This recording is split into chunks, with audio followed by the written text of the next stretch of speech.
sobrang init. Yung temperature namin is 90 Fahrenheit.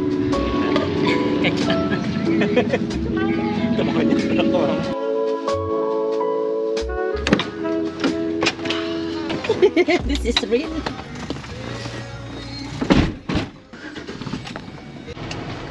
Sure ka ba dyan? Wala, walang re-review camera, Daddy. Kasi kan makita mo karod. Kaya nga, nakakatakot naman to i-drive. Truck driver? May baga nga, pupunta ako doon sa likod, tapos bag. Sige ba? Talagang gano'n ang mangyayari.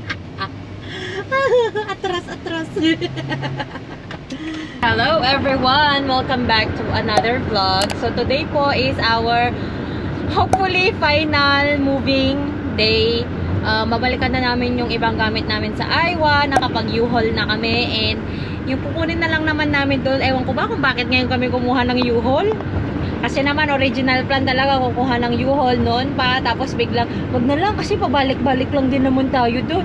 Ay, hanggang sa natapon na namin yung ibang gamit namin. Natapon na yung coffee table, dining table. Napahingi na yung sofa. Nadala na namin dito sa Suples yung dalawang bed namin. Oh my God! Nakakatakot! Sugas! Oh my goodness! Sanay naman ako sa ganito dati. Yung L300 ka namin, natatanggal pa yung gulo. Nakakatakot yung ano, yung door. Madami pa kami itatapon. Tapos dadalhin din yung mga idodonate. Ano lang naman na yung idodonate ko ata doon? Yung ano lang naman na ata, mga plato. Ang dami kasi namin plato. But anyway, that's it for today. Samahan nyo kami sa paglilipat, pagbubuhat. So by next year, if ever man na pagkaloob ng Panginoon na mag-move kami, ayoko na ng ganito, ayoko na ng ganitong pagod. Sir, ayoko na po ng ganito. Mag-hire tayo ng movers or ibenta at itapon na lahat ng gamit. So yun. Ang hirap guys, ang hirap. Dumating kami ng US, dumating ako dito sa US, dalawa lang ang luggage ko, tsaka isang carry-on bag. Tapos ngayon, truck na yung kailangan namin para sa mga gamit namin.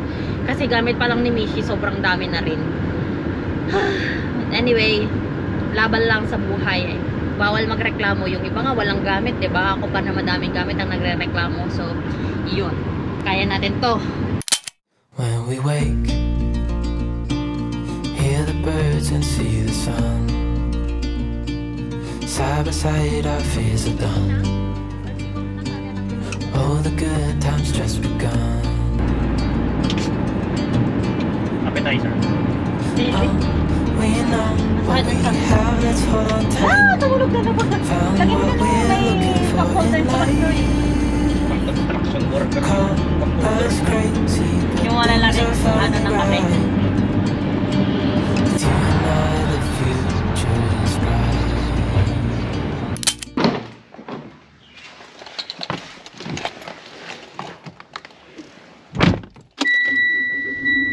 Hey guys, so andito na pala kami sa Iowa and pupunta lang akong Subway. Nagugutom na daw kasi si Mac, as in kakarating lang namin. Super kararating. So punta lang akong Subway kasi wala kaming food, ayoko nang magluto. Gusto niya naman Subway. So I will go to Subway to buy food for us. Diyan na yung U-Haul namin. Harap. Nakaka-stress yung maglipat. As in, kung pwede na lang itapon na lang lahat. Actually, kahit wala na sana kaming kunin dito eh. Okay naman na yung mga gamit namin dun sa Suples. Kaso, parang ang sayang naman na iwan lang namin at itapon lahat. Yun talaga yung mahirap kapag bili ng gamit. Ang dami na namin tinapon. Meron pa akong fridge na maliit kasi nga 'di ba, bumili kami ng fridge na maliit nung bagong panganak ako kasi nagpa-pump ako ng milk. So para accessible lang, hindi ako bumababa after ko mag-pump. Nagpa-pump pa kasi ako noon ng madaling araw, ganyan. Tapos yung mga food ko din, mga snacks ko nandun sa fridge na yun, yung mga coffee ko. Ganun. Pero wala eh. Kukunin talaga yun. Tapos sabagay konti lang naman. Kaso pagdating namin, sabi, parang feeling ko konti na lang yung dadali namin. Kasi pagdating namin kanina, parang na-stress ako kasi napakagulo ng bahay. Tapos yung mga balikbayan boxes kasi na kailangan pa namin ipadala. Meron kaming 4, so may 2 papuntang Ilocos, tapos may 2 papuntang La Union. Kakapagod. Nakaka-stress lang naisipin. Pwede lang tapon na lahat. Sayang lang kasi. Ang target talaga namin is next year mag-move na talaga kami ng state kung saan talaga kami gusto namin mag-settle sana. Pero we will see kung loloobin ba ng Panginoon. Kaya ayaw na namin bumili ng madaming gamit. Actually gusto ko sana na bumili tayo ng bagong dining table, tapos gusto ko yung ganitong upuan, ganon guys, as in nakakart na ako sa lahat. Tapos bibili ako ng dresser na extra. Tapos gagawin kong office ko yung spare bedroom. Wala. Nung tinanong ko si Mac, ano ba talaga yung end goal natin? Sabi ko sabi niya gusto niyang lumipat daw kami sa ibang state. Mali yung pinuntahan ko guys. Buenas. Dapat dun pala ako. Ito na ako sa subway. Hey guys! So, eto na po yung bahay namin. Napakagulo. Sobrang napakagulo. Pero, ayan, kailangan na talagang maglipat. Ang gagawin ko ngayon, Makis upstairs. Inaayos na niya yung ref. At yung mga ibang gamit doon. So, ako naman, tatanggalin ko na tong curtain lights namin. Lilipat ko siya sa salas lang din namin doon. Tapos yung curtain light doon sa taas, lilipat ko din siya sa kwarto namin, and meron pa akong isang curtain light sa Sioux Falls, which is ilalagay ko na lang doon sa spare bedroom na isa. Kasi gusto ni Mishi yung laging may ilaw. Napakagulo. Napakagulo. Hindi ko na po kaya yung stress. Grabe. Ngayon na po yung aking fridge. Ini-impake na po ni Sir. May ano pa, copyright music. Pero kasi pa yung ilaw dyan.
So, update guys, ay natanggal ko na nga yung mga sabit-sabit namin, pati yung mga wall decors namin.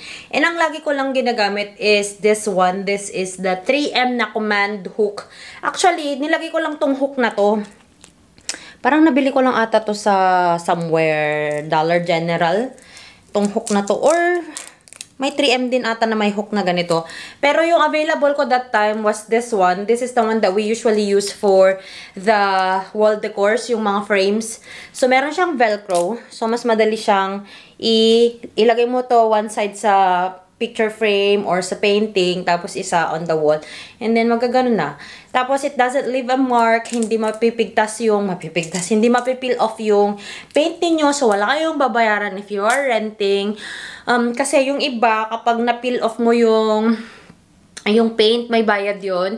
Pag nagbutas ka, may bayad yon. I think sa previous apartment ni Ma, parang $2 per butas ata. Something like that. Mura lang naman. Pero, syempre, kaysa naman bumili ka, magbayad ka in the end, ganito na lang. So, I highly recommend yung command strip, command hook.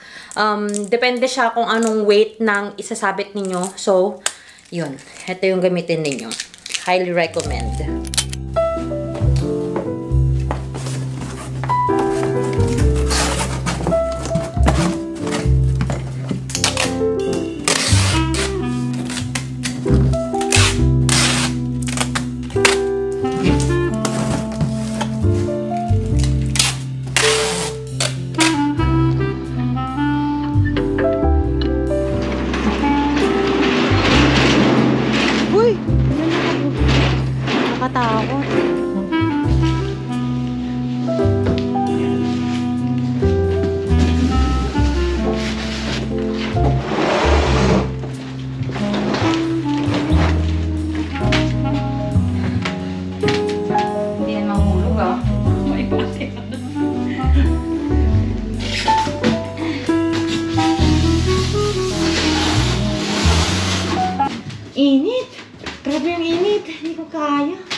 Pilipinas pag ganito pa.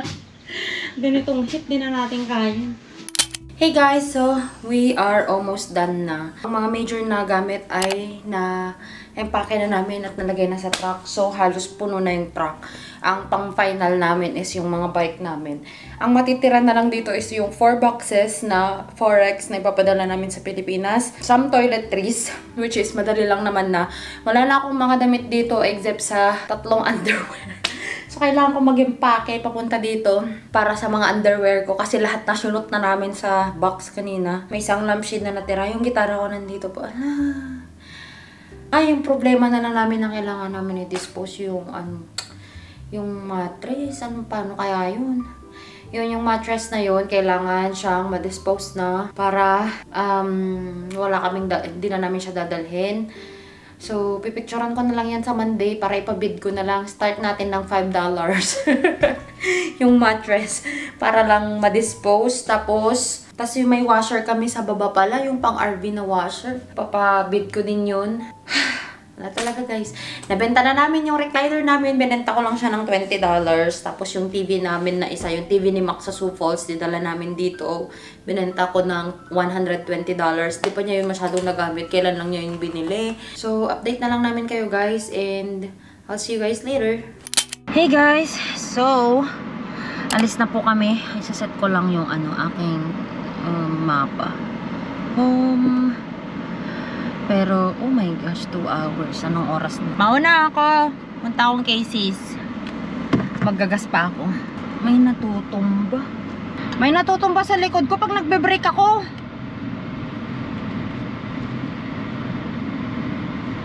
Lobat. Nasa akin yung mga donation boxes, guys. Dodonate na namin yung iba. Hindi naman namin kailangan. Tsaka yung mga hindi naman namin talaga ginagamit na rin. Napampadagdag lang do. So if you're watching this and you have a lot of stuff, this is your sign to declutter. Grabe guys, sobrang init. Yung temperature namin is 90 Fahrenheit. Yung dumating kami, yung bahay namin is 79 ang room temperature niya. So, tuloy-tuloy yung AC niya. Never siyang nag-stop hanggang sa umalis kami. Grabe.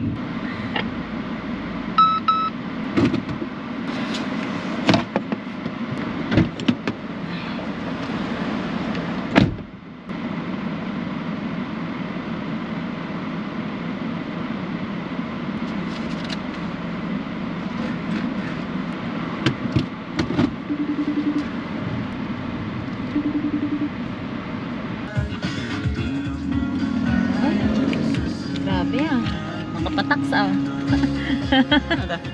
I want to see you baby, sabi. Tan, saan ako dadaan? Love you, mag-ingat ka dati. Yung sasakyan mo pa man din scared. Mau na 65 lang dito 65 lang naman talaga ako. Tapos 70 like 20 west. Grabe, charcuterie call this 529. Check, it's already 12:01 and binalik na namin yung U-Haul. Andun si Mac sa isa. Yun, nasa dulo. Yun, drinap off lang namin. I think he's trying to figure out na yung pag niya, the drop off niya. Mura lang pala ang nila, self-storage nila. 74.95 per month lang pala. Pero 5x5 lang. Ang liit. Good morning everyone! It's the next day! Unpacking day! Sir, na? Oops. Yan lang yan, somewhere man na. Hindi mo sinama sa karton? Sama sa karton. Oh, yan ang hindi ko alam. Kasi ang nakita ko is yung paa ng 55. Asan yung paa ng 55? Nandun sa Ziploc. Kasi kinarton mo na to nung pa, diba? Nung nag-duty pa ako. Saan mo kaya nilagay? Baka andyan sa may TV stand kasi nung nagbuhat tayo may tumutunog. Very excited! Hello! Red na naman po yung face ko! Nagkamot-kamot na naman po ako! Huh? I'm just very happy! Naglalaway na naman po ako! Kaya red na naman po yung chest ko! Na-choke ka na naman sa laway mo! Naka-chair, no? May batang sumisilip. Nakatulog siya nung kumain kami eh. Ay, wala na. Sumilip ulit. Hindi kasi ma-zoom ito eh. Ang bait niya ngayon ah. Alam niya sigurong busy tayo kaya mabait siya. Nagdede ba siya kanina ma? Nagdede na i-check ko. Pero hindi pa po siya nagdede? Oh, talaga? Baka busog pa. Nagdede yung madaling bati. Busog at nakatulog din siguro kaya silent. Kinukuha niya yung dal niya.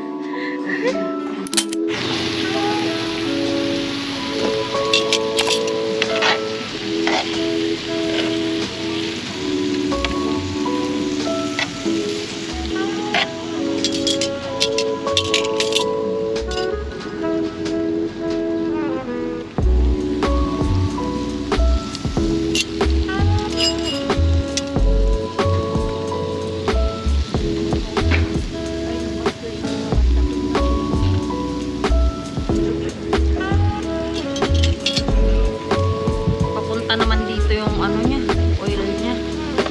Hindi patay. Bangkok na, hindi para sa noodle.